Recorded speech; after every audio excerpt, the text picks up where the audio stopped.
Hi, hope you're well. I'm Dave and I help business leaders to use tech more effectively. Today, I just want to talk about the different types of managed IT you can get. So back in the day, we had something called break fix.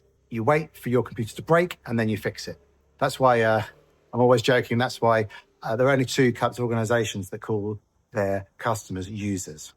Anyway, my point here is that if you're only using break fix IT, you're missing the value that IT can bring to your business, because IT is generally around 10 to 30 times more effective than people in terms of pounds spent. So you need to make sure you've got your technology is proactively driving the business forward. And also it's a massive risk. Cybersecurity is the biggest risk to your organization. If you're not keeping on top of it, you're going to lose the business. So the next level up from break fix is managed IT services. And what that is that's an external firm and they manage most of the IT.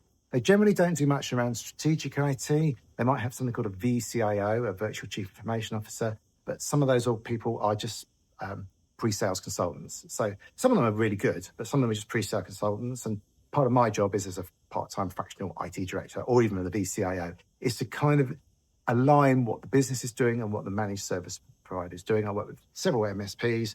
Generally, my role is around cybersecurity, but also translated technical babble so the board of directors can make good IT decisions. So the next level up is to have maybe an in-house team. And that can have its strengths and weaknesses. If you're an in-house team, most people think they'll do it because it's cheaper.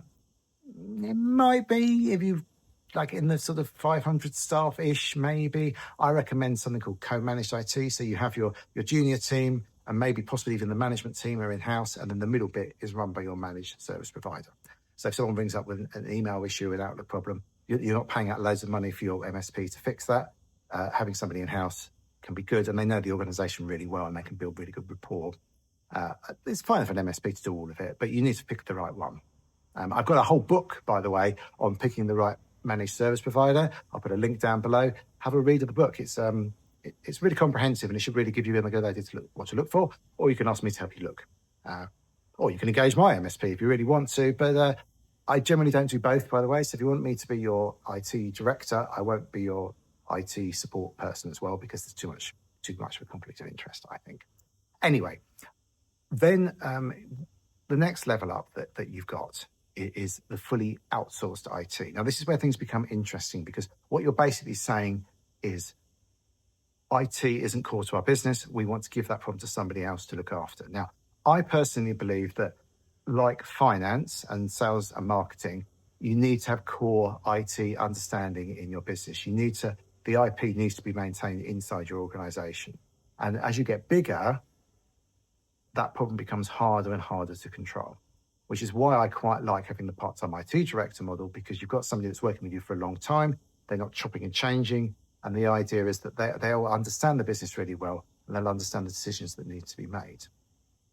If you outsource your IT in its entirety, the problem with that is you're no longer able to use IT as a business driver so well, because you're missing that element in your organization. So you need to have somebody on your board who understands technology, gets it, and can really advise. And if you're using the lowest common denominator, I've talked about this before, really cheap IT providers that are charging £10 a month. My MSP spends more than that on tools internally per user that we support. How can you possibly provide any level of customer service? It's just ridiculous. But if you're signing up for those kind of services, that's fine when you've got maybe 6, 7 computers, maybe. Once you get a bit bigger, you're going to be struggling. You need that proactive IT management. So go and look for it. Make sure your IT is delivering. And you don't have to throw the baby out with the bathwater. You can have a mixture. Don't be just changing your IT provider every 3 years for the sake of it. Find a team that you like and work with them long term. Hope that helps. If you've got any questions, thoughts, ideas, reach out to me. I'm really happy to have a chat and see if I can help you use tech to grow your business to be more successful. Thanks for watching.